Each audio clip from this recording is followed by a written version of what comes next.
Hello everybody, ভবঘুরের হেসেলে সকলকে স্বাগত জানাই। আমি স্বাগতা। আজকে যে রেসিপিটা নিয়ে চলে এসেছি সেটা কিন্তু হবে এই গোটা ফুলকপিটা দিয়ে। একদম ঠিক শুনেছেন, আজকের রেসিপিটা হচ্ছে গোটা ফুলকপির রোস্ট বা গোটা ফুলকপির রসাও কিন্তু আমরা বলতে পারি। কি কি লাগবে আগে দেখিয়ে দিই। এরকম একটা ফুলকপি, কিছু মশলা, গোটা মশলা, এতে রয়েছে গোটা ধনে, গোটা জিরে আর এটা জোয়ান। এই জিনিসটা হচ্ছে জোয়ান, এটা জিরে আর এটা ধনে। এই তিনটেকে আমি হালকা রোস্ট করে নিই, মানে শুকনো খোলায় ভেজে নিয়ে গুঁড়িয়ে নেব। এর সাথে নিচ্ছি আরও কিছু মশলা, এটা গুঁড়ো মশলা। একটা হচ্ছে বলে দিই, এটা হচ্ছে রেগুলার রেড চিলি পাউডার, এটা কাশ্মীরি রেড চিলি পাউডার, আর এটা হচ্ছে হলুদ গুঁড়ো। এর সাথে লাগবে একটা ইন্টারেস্টিং জিনিস, সেটা হচ্ছে ছানা। হ্যাঁ, এটা মোটামুটি ওই 250 ml মতো দুধকে লেবু দিয়ে ছানা কাটিয়ে নিয়েছি আমি, সেই ছানাটা এখানে ইউজ করব। লাগছে একটু কসুরি মেথি। সমস্ত ইনগ্রেডিয়েন্টের ডিটেল কিন্তু আমি ডেসক্রিপশন বক্সে দিয়ে দিই, কাইন্ডলি আপনারা চেক করে নেবেন। এখানে রয়েছে এরকম 3টে টমেটো, আর এখানে রয়েছে একটু কাজু, এই 2 টেবিল চামচ মতো কাজু, ভাঙা কাজুই নিয়েছি, একটু গরম জলে ভিজিয়ে রেখেছি। এটাও পেস্ট করে নেব, সেটা দেখাবো।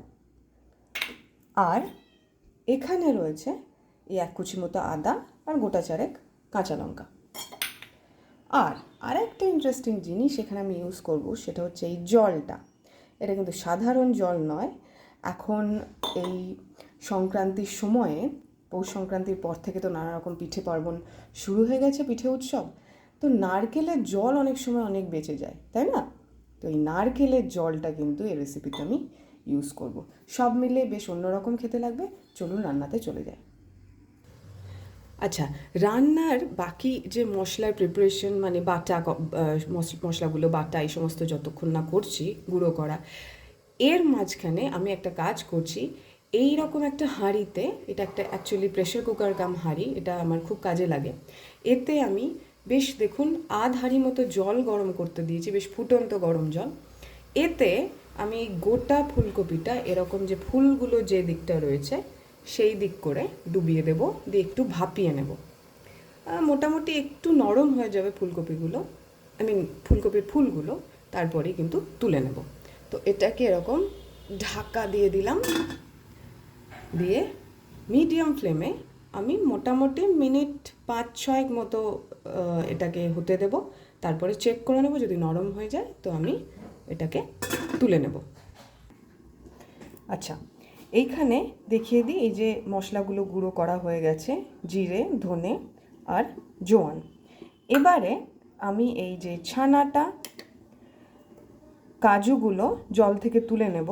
তারপরে ছানা, কাজু আর এই টমেটো, তার সাথে আদা আর কাঁচা লঙ্কা, এই সব কটা একসাথে পেস্ট করে নেব। এই যে টমেটো দিয়ে যে পেস্টটা করব বললাম, টমেটো, কাজু আর বাকি আরও সমস্ত উপকরণ দিয়ে, সেটা আমার করা হয়ে গেছে।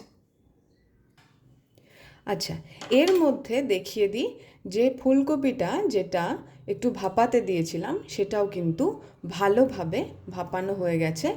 একদম গলে যাবে না, হালকা ভাপানো, যাতে পরবর্তীকালে যখন রান্না হবে তখন মশলাগুলো ভালোভাবে এর মধ্যে ঢোকে। এটা চেক করার জন্য আমি এটা হাত দিতে পারবো, কারণ এটা বেশ খানিকক্ষণ আমি অফ করে রেখেছি গ্যাসটা। এবারে একটা ছুরি ঢুকিয়ে, যদি খুব বেশি চাপ না দিতে হয় অথচ ভেতর অবধি ঢুকে যায়, তাহলেই বুঝতে হবে যে এটা ভাপানো একদম ভালোভাবে হয়ে গেছে। এরপর এটাকে তুলে নেব আর বাকি রান্নাটা শুরু করে দেব। তুলে নিয়েছি। এবারে দেখিয়ে দিই, এই যে এক্সট্রা ওপরে এই যে ডাঁটার মতো যে অংশটা রয়েছে খুবই শক্ত, এই পোর্শনটা আমি ভাপানোর আগে কাটে নিই ইচ্ছে করেই, যাতে ফুলকপিটা গোটা থাকে। আমি যদি এটা আগেই কেটে দিতাম তাহলে কিন্তু ফুলগুলো ঝরে পড়ে যেত।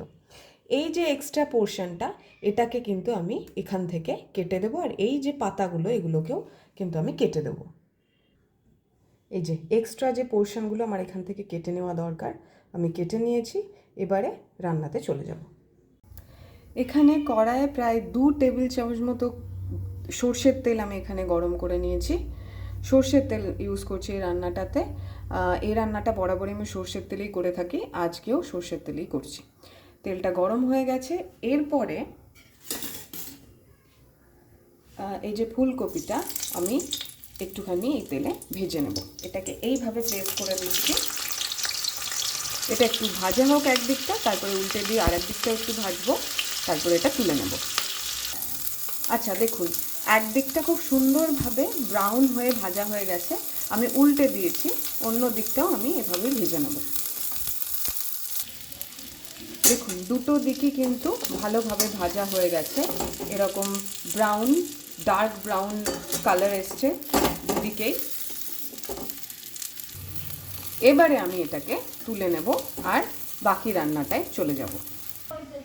এখানে কড়াইতে আমি ফুলকপিটা তুলে নেওয়ার পরে আমি আর ওই খাবার চামচের 1 চামচ মতো, নর্মাল খাবার চামচের 1 চামচ মতো তেল দিয়ে দিয়েছি।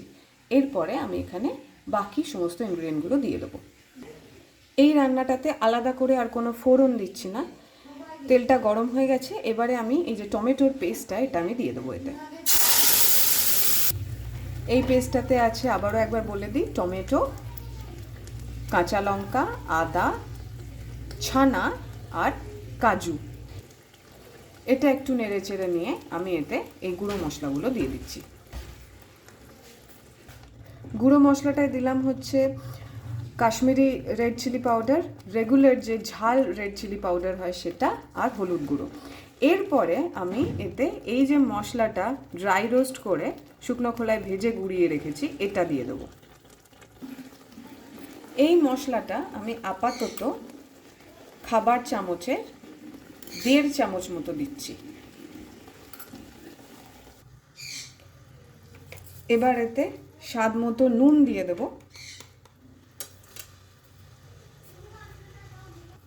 আর দিয়ে দেবো নিজেদের পছন্দ মতো চিনি। চিনি যার যতটা পছন্দ সেভাবে দেবেন। আমি এখানে ওই খাবার চামচের 1/2 চামচের থেকে একটু বেশি দিচ্ছি।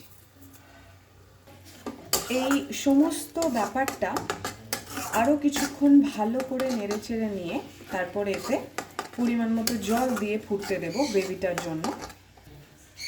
তারপরে এতে ফুলকপিটা অ্যাড করব।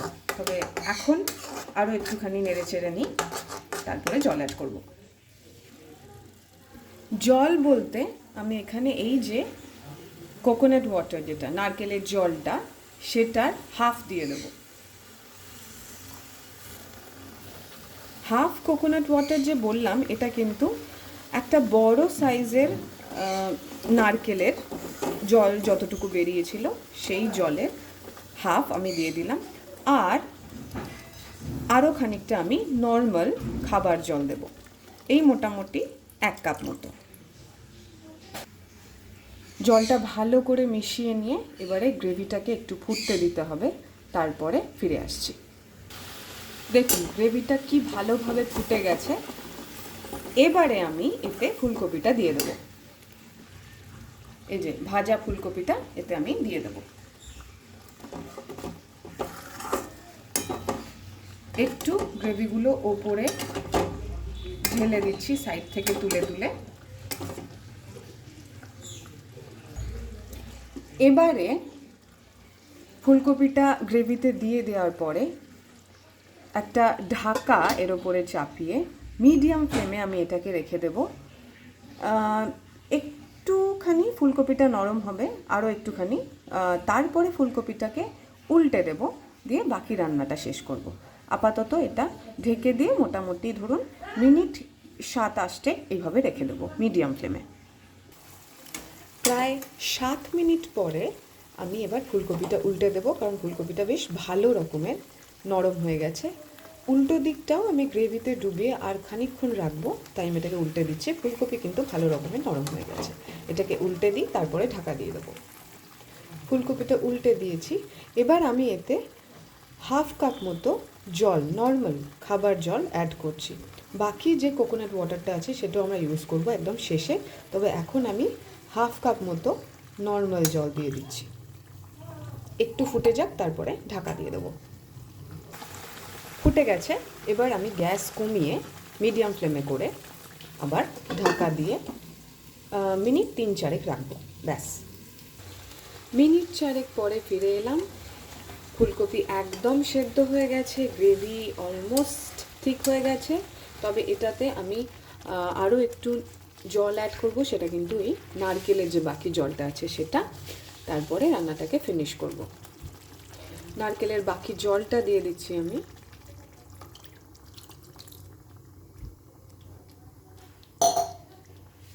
এবারে ফুলকপিটাকে উল্টে দেব। নারকেলের জলটা অ্যাড করার পরে গ্রেভিটা একটু লুজ হয়েছে, একটু পাতলা হয়েছে। এটা করার কারণই এটা যে এইভাবে পাশ থেকে অল্প অল্প করে গ্রেভি একটু করে তুলে এই ফুলকপিটার মধ্যে ওপর থেকে দিয়ে দেবো। গ্রেভিটা একটু না খুব গামাখা হবে, না খুব পাতলা হবে, মাঝামাঝি একটা ঘনত্ব হবে। কেন কি খাবার সময় গ্রেভিটা একটু ঠিক হয়েই যাবে, যেহেতু এতে কাজু বাটা আছে, ছানা রয়েছে। তো এইভাবে সাইড থেকে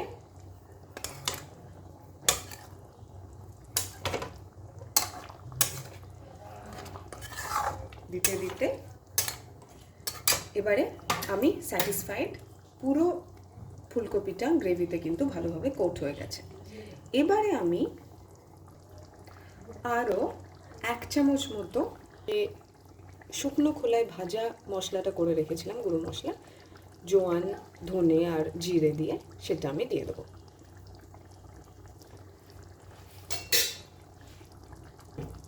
আর দিয়ে দেবো কসুরি মেথি। এই কসুরি মেথিটা কিন্তু আমি শুকনো খোলা একটু নেড়ে রেখেছিলাম যাতে একটু ক্রিস্পি হয়ে যায়। আমি এবার এটাকে একটু হাত দিয়ে ক্রাশ করে উপর থেকে ছড়িয়ে দেবো।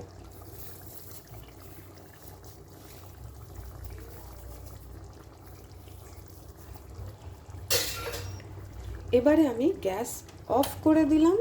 এই মশলাগুলো একটু মিশিয়ে নেব গ্রেভির সাথে আর ফুলকপির সাথে, সব কিছু ভালো করে মিশিয়ে তারপরে রান্নাটা সার্ভ করে দেবো। সমস্ত মশলাগুলো গ্রেভির সাথে আর ফুলকপির সাথে ভালো করে মিশিয়ে নিলাম। এরপরে রান্নাটা কমপ্লিটলি রেডি সার্ভ করার জন্য। গোটা ফুলকপির নিরামিষ রসা একদম রেডি। আচ্ছা বলুন তো, এরকম যদি একটা নিরামিষ রান্না আপনাদের সামনে থাকে, তাহলে কি আমিষ রান্না না হওয়ার জন্য খুব কষ্ট হবে? মনে কিন্তু হয় না। আজকে এই রান্নাটা সার্ভ করব বাঙালি মিষ্টি যে পোলাওটা আমরা, মিষ্টি ফ্রাইড রাইস, অ্যাকচুয়ালি পোলাও নয়, মিষ্টি ফ্রাইড রাইস যেটা খাই আমরা, সেটার সাথে সার্ভ করব। এটা কিন্তু রুটি, পরোটা সব কিছুর সাথেই খুব ভালো যায়। আশা করি আপনাদের ভালো লাগবে। ভালো লাগলে অবশ্যই জানাবেন, লাইক করবেন, কমেন্ট করবেন, সাবস্ক্রাইব করতে কিন্তু একদম ভুলবেন না। Subscription is free. টাটা।